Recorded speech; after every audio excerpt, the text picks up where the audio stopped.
प्रिय विद्यार्थियों, आज हम आपके हिंदी में क्षितिज पुस्तक से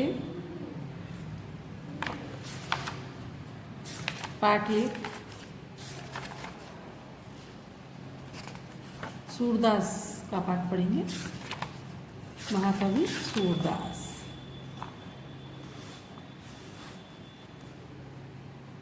तो सबसे पहले हम इनके जीवन परिचय पढ़ लें। कवि परिचय में देखिए, कवि का परिचय जान लें।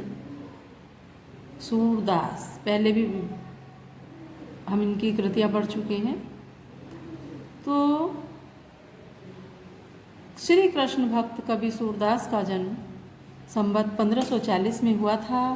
इनका जन्म स्थान आगरा और मथुरा के बीच रुनकता ग्राम माना जाता है। कुछ विद्वान दिल्ली के निकट सीही ग्राम को इनकी जन्मस्थली मानते हैं। इनके पिता का नाम रामदास बताया जाता है। वार्ता, साहित्य और भक्त काल के आधार पर ये सारस्वत ब्राह्मण कहे गए, किंतु साहित्य लहरी में एक पद है जिससे ये पृथ्वीराज के अमात्य और राजकवि चंद्रवरदाई के वंशज राज ब्रह्मभट्ट मालूम होते हैं। इस पद से बहुत सी बातें ज्ञात होती हैं। इसी पद के आधार पर कहा जाता है कि ये नेत्रहीन होने के कारण एक अंधकूप में गिर पड़े थे। 6 दिन वहाँ पड़े रहने के बाद भगवान श्री कृष्ण ने इन्हें दर्शन दिए और सनेत्र कर दिया। इस पर सूरदास ने कहा कि प्रभु जिन नेत्रों से आपके दर्शन हुए, अब उनमें मैं सांसारिक पापों को नहीं देखना चाहता हूँ। उनके निवेदन से नेत्र सदा के लिए बंद हो गए, लेकिन उन्हें प्रज्ञा चक्षु प्राप्त हो गए। ये इनके विषय में है कि एक बार ये कुएं में गिर गए थे। जन्मांध नहीं थे ये, पहले से कुएं में गिर गए थे। वहाँ कुएं में पड़े रहे तो वहाँ इनको श्री कृष्ण के दर्शन हुए। तो इन्होंने स्वयं श्री कृष्ण से कहा कि मैं जिन नेत्रों से आपके दर्शन कर चुका हूँ, अब मैं सांसारिक विषय वासनाओं को, सांसारिक पापों को इनसे नहीं देखना चाहता हूँ। तो इसलिए श्री कृष्ण ने आशीर्वाद के रूप में इनको ये चक्षु दिए थे। तो बहुत ज्ञानवान थे ये। अंधे होते हुए भी, नेत्रहीन होते हुए भी सूरदास बहुत अधिक ज्ञानी थे। सूरदास जन्म से अंधे थे, यह विवादास्पद विषय है। इस संबंध में अधिकांश विद्वानों का मत है कि वे जीवन के अंतिम समय में अंधे हुए थे, क्योंकि उनका प्रमाण हमें इन पदों से मिल जाता है। कुछ कहते हैं कि नहीं, ये जीवन के पहले जन्म से अंधे नहीं थे। कुछ विद्वानों का ये कहना है कि ये मतलब इसमें विवाद है कि ये पहले से अंधे नहीं थे। ये कुछ समय बाद ही जन्म, जब इन्होंने कुछ पद्यांश रचना पहले कर ली है, लेकिन अंतिम समय में ये अंधे हुए हैं, क्योंकि इसका प्रमाण इन पदों में मिलता है। या माया झूठी की लालच हुई दृग अंध पाए। आचार्य वल्लभ ने अपने सिद्धांतों में सूरदास को दीक्षित किया और उसी समय से उनकी दास्य भाव की भक्ति सख्य भाव में परिणित हो गई। अपने गुरु वल्लभाचार्य की आज्ञा अनुसार इन्होंने ईश्वर की कथा को भाषा में वर्णन करने का कार्य आरंभ कर दिया। सूरदास की उपलब्ध रचनाएं 3 हैं: सूरसागर, साहित्य लहरी और सूरसरावली। सूरसागर इनका प्रमाणिक अति उत्तम एवं श्रेष्ठ काव्य ग्रंथ है, जो इनकी कीर्ति को अक्षय रखने के लिए पर्याप्त है। सूरदास ने ब्रजभाषा का प्रयोग किया है। इनके पूर्ववर्ती किसी भी कवि की भाषा में काव्य छटा न तो इतनी साहित्यिक है और न ही इतनी सौंदर्यपूर्ण रही है। तो जो हम पाठ पढ़ेंगे, पाठ परिचय, इसमें हम क्या पढ़ेंगे? तो इसमें बच्चों जो हमारे ये प्रस्तावित पद हैं, जो अभी हम आगे पढ़ने वाले हैं, पद में इसमें 4 पद हैं। तो इनमें हम क्या पढ़ेंगे? प्रस्तावित पद में कृष्ण और राधिका के प्रथम मिलन का वर्णन है। जो हम पहला पद पढ़ेंगे उसमें श्री कृष्ण और राधिका के मिलन का वर्णन करेंगे, जब श्री कृष्ण और राधिका पहली बार मिले थे। इनका परिचय नहीं था। अपरिचय की दीवार कृष्ण के पहल से समाप्त होती है। राधिका बहुत चतुराई से कृष्ण की खूबियों एवं खामियों को ब्याज स्तुति में कह जाती है। वो उनकी जो खामियां हैं, जो खूबियां हैं, उनको सबको पहचान लेती है। अंततः कृष्ण राधिका को संग खेलने के लिए आमंत्रित करते हैं। शेष 3 पदों में उद्धव और गोपिकाओं का संवाद है। इसे भ्रमर गीत के रूप में जाना जाता है। भ्रमर गीत हिंदी साहित्य की अनुपम है। उद्धव निर्गुण ब्रह्म के प्रवक्ता के रूप में गोकुल आते हैं, किंतु कृष्ण के सम्मोहन में डूबी गोपियाँ के विचार सुनकर उद्धव जी निरुत्तर हो जाते हैं। उनके पास कोई उत्तर नहीं रहता है।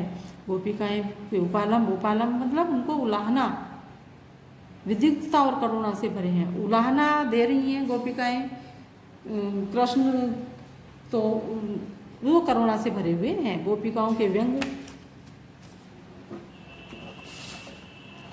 वाणों से उद्धव का हृदय छलनी हो जाता है और वे स्वयं कृष्णमय हो जाते हैं। आस्था के समक्ष उद्धव के सिद्धांत फीके पड़ जाते हैं। प्रस्तावित जो समस्त पद हैं वो ये हैं। आगे देखिए पद। बूझत श्याम कौन तू गोरी, कहाँ रहती का की है बेटी, देखी नहीं कबहू ब्रज खोरी, काहे को हम ब्रजधन आवती, खेलत रहते आपनो पोरी, सुनत रहती श्रवणनि नंदोटा, करत फिरत माखन दधि चोरी, तुमरो कहा चोरी हम ले हैं, खेलन चलो संग मिली जोरी, सूरदास प्रभु रसिक शिरोमणि, बातनी बुरे राधिका होरी। प्रस्तुत पद्यांश जो है ये भ्रमर गीत से ली गई हैं। सूर सागर से, ये सूर सागर से है बच्चों। ये कृति जो है सूर सागर से ली गई है। तो क्या इसमें सूरदास जी कहते हैं, बूझत श्याम कौन तू गोरी। एक बार क्या है, अचानक राधा ब्रज में आ जाती है, तो वहाँ श्री कृष्ण मिलते हैं और उनसे पूछते हैं। क्या पूछते हैं? बूझत श्याम कौन तू गोरी। श्री कृष्ण राधा से पूछते हैं कि हे गौरी, हे सुंदरी, तुम कौन हो, कहाँ रहती काकी है बेटी, तुम कहाँ रहती हो, किसकी बेटी हो, पहले तुमको कभी ब्रज की गलियों में नहीं देखा। होरी माने गली। श्री कृष्ण राधिका से पूछते हैं कि उसको अचानक ब्रज में आया हुआ देख करके पूछते हैं कि हे गौरी तुम कौन हो, हे सुंदरी तुम कौन हो, कहाँ रहती हो और किसकी बेटी हो, तुम्हें पहले कभी ब्रज की गलियों में नहीं देखा। इस पर राधा उत्तर देती है,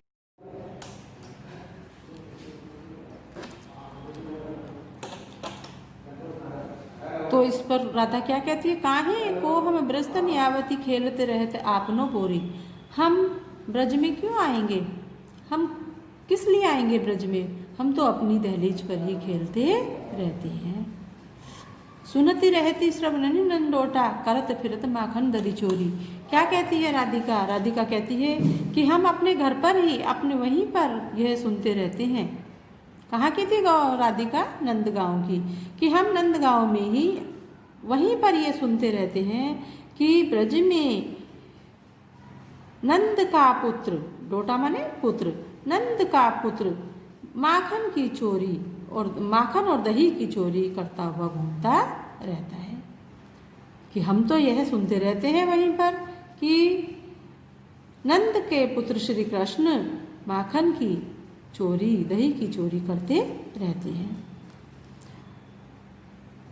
तुमरो कहा चोरी हम ले है। इस पर श्री कृष्ण कहते हैं कि हे सुंदरी, ठीक है हम चोर हैं, हम दही माखन की चोरी करते हैं, ठीक है हम चोर हैं, तुमरो कहा चोरी हम ले हैं, हम फिर तुम्हारा क्या चुरा लेंगे, हम तुम्हारा क्या चुरा लेंगे, खेलन चलो संग मिली जोरी, आओ चलो मिलकर के खेलने के लिए चलते हैं। तुम्हारी और जोड़ी जो है संग मिली जोड़ी, यानी साथ में जोड़ी मिला करके खेलने के लिए चलते हैं। श्री कृष्ण कहते हैं तुमरो कहा चोरी हम ले हैं, हे गौरी, हे सुंदरी, हम तुम्हारा क्या चुरा लेंगे, चलो आओ मिल करके खेलने के लिए चलते हैं। सूरदास प्रभु रसिक शिरोमणि बातनी बुरई राधिका बोली। सूरदास जी कहते हैं कि उनके प्रभु रसिक शिरोमणि, सूरदास जी कहते हैं कि प्रभु रसिक शिरोमणि, सूरदास जी के प्रभु रसिक शिरोमणि श्री कृष्ण ने बातों ही बातों में भुरई भुरई माने भोली भाली राधा को बहका लिया। श्री कृष्ण ने बातों ही बातों में भोली भाली राधा को बहका लिया। तो इनमें ब्रज भाषा में है, ये भाषा सरल है, समझ में आया आपको? आगे देखें। मधुकर श्याम हमारे चोर, मन हर लियो तनक चितवन पे चपल नयन की कोर। पकड़े होते हृदय उर अंतर प्रेम प्रीति की जोर। गए छड़ाई तोरी सब बंधन दे गए हसनी अंकोर। चौकी परी जागत निस्बीती दूत मिलियो एक भोर। सूरदास प्रभु सर्वस लूटियो नागल नवर किशोर। तो ये हमारी पंक्तियां भ्रमर गीत से ली गई हैं। इसमें वर्णन है कहाँ, जब श्री कृष्ण गोपियों को छोड़ करके मथुरा चले जाते हैं और वो अपना एक योग संदेश सुनाने के लिए किनको, उद्धव को भेजते हैं। तो उद्धव आकर के गोपियों को योग संदेश देते हैं, योग संदेश सुनाने लगते हैं। लेकिन गोपियाँ क्या हैं? गोपियाँ श्री कृष्ण के सगुण रूप की उपासक हैं। तो जो गोपियाँ हैं, गोपियों को उद्धव की बात बिल्कुल भी समझ में नहीं आती, उद्धव की बात वो बिल्कुल भी सुनना नहीं चाहती और उनको उलाहना देती हैं, उनसे शिकायत करती हैं और श्री कृष्ण के बारे में उनसे शिकायत करते हुए बता रही हैं। क्या बता रही हैं? मधुकर श्याम हमारे चोर, हे मधुकर, हे भंवरे। किसको कहा है मधुकर? उद्धव को। तो हे भंवरे, तुम तो भंवरे, उनको भंवरे कहा है। मधुकर श्याम हमारे चोर, श्री कृष्ण हमारे चोर हैं। हे उद्धव, श्री कृष्ण तो हमारे चोर हैं, क्योंकि उन्होंने क्या किया है? मन हर लियो तनक चितवन पे, उन्होंने अपनी चंचल चितवन से, उन्होंने अपने मन हर लियो तनक चितवन में। तनक मतलब चंचल, चितवन, चितवन मतलब नेत्रों के थोड़े से देखने मात्र से ही उन्होंने हमारे मन को हर लिया है, चुरा लिया है। नेत्रों, नैन की कोर, यानी नैनों की कोर, कोर माने थोड़े से हिस्से से, कोने से हमारे मन को हर लिया है। क्या कहती हैं गोपियाँ? गोपियाँ कहती हैं कि हे उद्धव, श्री कृष्ण हमारे चोर हैं, क्योंकि उन्होंने हमारे मन को हर लिया है। तनक यानी अपनी चंचल चितवन से, चंचल नेत्रों की एक कोर से ही हमारे मन को हर लिया है। पकड़े हुते हृदय और अंतर प्रेम प्रीति की जोर। लेकिन हमने भी पकड़े हुते हृदय और अंतर, अपने मन से, प्रेम और प्रीति से, यानी अपने प्रेम और के जोर पर, अपनी प्रीति के जोर पर, प्रेम के जोर पर उनको अपने हृदय में पकड़ कर रखे लिया है। श्री कृष्ण को अपनी प्रेम प्रीति के जोर से वश में करके उनको अपने हृदय में बांध लिया है। गए छड़ाए तोरी सब बंधन दे गए हंसनी अंकुर, यानी और श्री कृष्ण ने क्या किया है? गए छुड़ाए तोरी सब बंधन, श्री कृष्ण हमसे छुड़ा करके सब बंधन तोड़ करके चले गए हैं। दे गए हंसनी रिको, केवल एक हंसी की रिश्वत हमें दे गए हैं। केवल जो हंसते थे, जो उनकी यादें थी, वो रिश्वत के रूप में हमें दे गई हैं। क्या कहती हैं गोपियाँ उद्धव से कि हे उद्धव, हम तो श्री कृष्ण को समझ ही नहीं पाए, हम तो श्री कृष्ण को समझ ही नहीं पाए। वो हमें छोड़ करके सब बंधन तोड़ करके चले गए हैं और हमें एक अपनी हंसी रूपी रिश्वत हमें दे गए हैं। चौकी पड़ी जागत निसी बीती, जब रात्रि बीती और हम जब सुबह हुई यानी कि गोपियों को जब ज्ञान प्राप्त हुआ, निशिबीति चौकी परी जागत निशिबीति, जब रात्रि बीत गई और वो जागी यानी उनको ज्ञान प्राप्त हुआ, तो सामने क्या देखती हैं, दूत मिल या एक भोर। प्रातःकाल ही भौरे के रूप में एक दूत मिलता है, भौरे के रूप में एक दूत मिलता है। किसको कहा है, उद्धव को। सूरदास प्रभु सर्वस लोटियो नागल नवल किशोर। क्या कहते हैं, सूरदास जी कहते हैं कि गोपियाँ बहुत दुखी हैं और उद्धव से शिकायत कर रही हैं और कह रही हैं कि श्री कृष्ण ने हमारा सब कुछ लूट लिया है, श्री कृष्ण ने हमारा सब कुछ लूट लिया है। आगे देखिए, संदेश नि मधुबन कूप भरे, अपने तो पटवत नहीं मोहन हमरे फिरे न फिरे। जिते पथिक पठे मधुबन को बहुरी न शोध करे, के वे श्याम सिखाई प्रबोधे के कहू बीच मरे। कागत गरे मेघ मसी कूटी, सर दब लाग जरे, सेवक सूर लिखन को आधो पलक कपाट अरे। क्या कहते हैं, यानी इन पंक्तियों में गोपियाँ श्री कृष्ण के वियोग में बहुत ही दुखी हैं, विरह रूपी अग्नि में वो जल रही हैं और संदेश लिख लिख करके जो भी पथिक आता है जाता है, किसी भी प्रकार से वो अपना संदेशा जो है श्री कृष्ण तक पहुंचाने की कोशिश कर रही हैं। तो अब वो आपस में चर्चा कर रही हैं,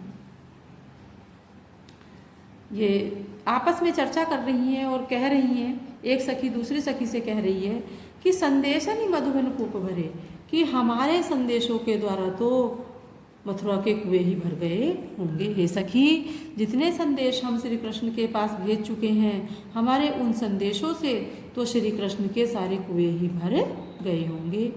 अपने तो पठवत नहीं मोहन हमरे फिरे न फिरे, हमें श्री कृष्ण ने तो कोई संदेशा नहीं भेजा है जब से गए हैं, जब से गए हैं श्री कृष्ण, हमें तो श्री कृष्ण ने कोई संदेशा नहीं भेजा है।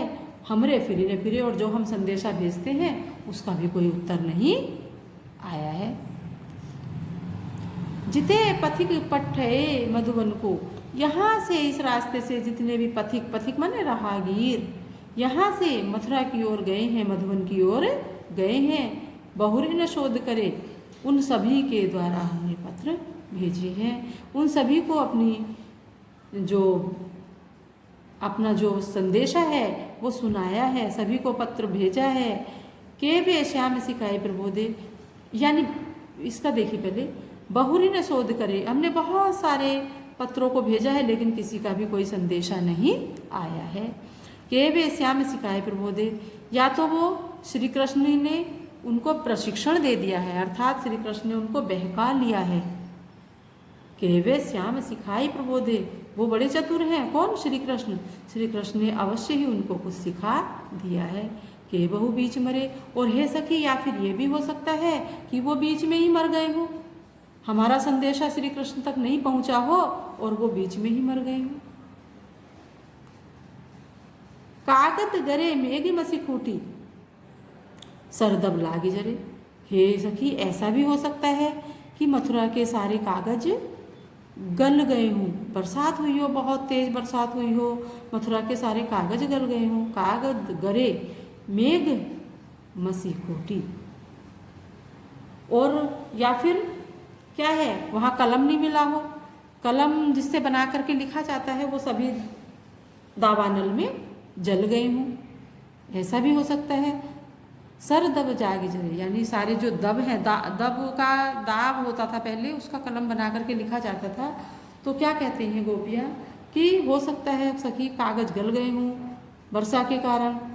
मसी खूटी, और जो मसी खूटी का मतलब है स्याही की दावाद, स्याही की दावाद फूट गई हो और सारे जो दाब हैं वो जल गए हों, कलम नहीं मिला हो लिखने के लिए, ऐसा भी हो सकता है। तो गोपियाँ आपस में चर्चा कर रही है इस तरह से। तो सेवक सूर श्याम लिखन को आदो पल की कपाट रे। सूरदास जी कहते हैं कि सेवक सूर लिखन को आदो, क्या कहते हैं सूरदास जी कहते हैं कि सखी ऐसा भी हो सकता है कि श्री कृष्ण का जो पत्रों के उत्तर लिखने वाला सेवक है वो अंधा हो गया हो, पलक की कपाट अरे, उनके नेत्रों के पलक रूपी किवाड़ ही ना खुल पा रहे हों, ऐसा भी हो सकता है। इनमें से कोई ना कोई कारण अवश्य है जिसके कारण श्री कृष्ण हमारे संदेशों का उत्तर नहीं दे पा रहे हैं, हमारे पत्र का उत्तर नहीं भेज पा रहे हैं।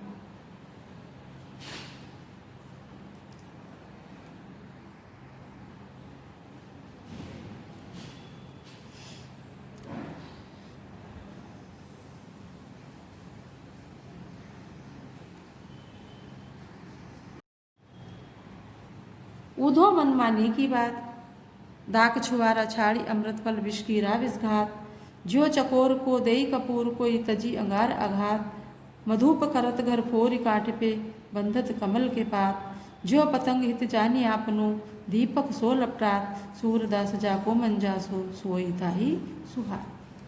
अब देखिए इन पंक्तियों में उद्धव गोपियों को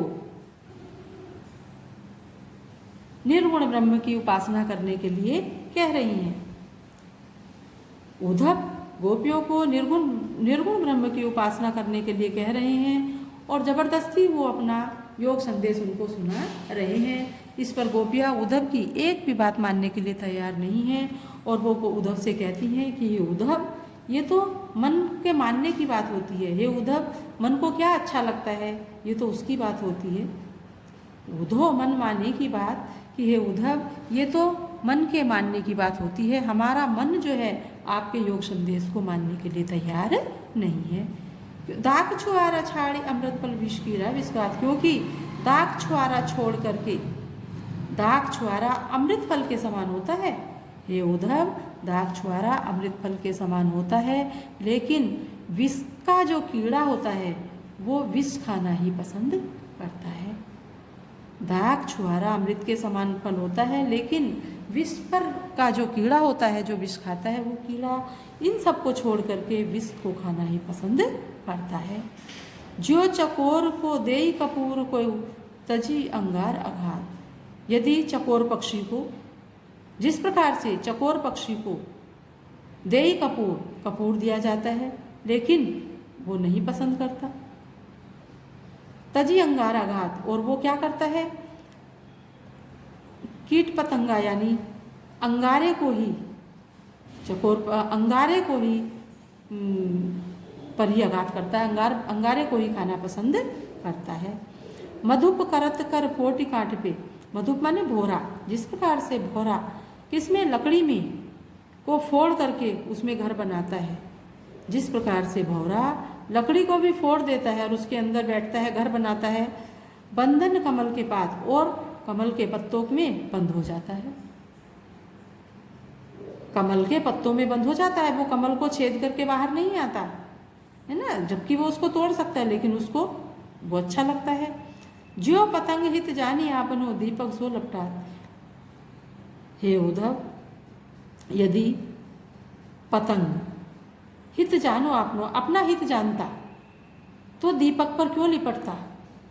क्या होता है, दीपक जलता हुआ देखा है कभी, कई बार दीपक पर आता है कोई कीट पतंगा और वो बार बार दीपक की लो पर ही जाता है ना। तो जो पतंग हित जान तो आपनो, कि यदि पतंग अपना हित जानता तो दीपक पर क्यों लिपटता। इसी प्रकार से हम गोपियों को भी अपना हित पता नहीं था, हमें तो श्री कृष्ण से ही प्रेम हो गया है। सूरदास जाको मन जैसो सोई तही सुहाग, सूरदास जी कहते हैं कि गोपियाँ उद्धव से कहती हैं कि हे उद्धव, जिसके मन को जो अच्छा लगता है, जिसके मन को जो अच्छा लगता है वही उसको सुहाता है, अर्थात वही करना पसंद करता है। तो क्या कहती हैं गोपियाँ उद्धव से कि हे उद्धव, ये आपका जो योग संदेश है, जो आप निर्गुण ब्रह्म का ज्ञान हमें दे रहे हैं वो अच्छा है, लेकिन हमें वो अच्छा नहीं लग रहा है, हमें वो नहीं भा रहा है, हम आपके योग संदेश को, हम आपके निर्गुण ब्रह्म की उपासना नहीं कर सकती हैं।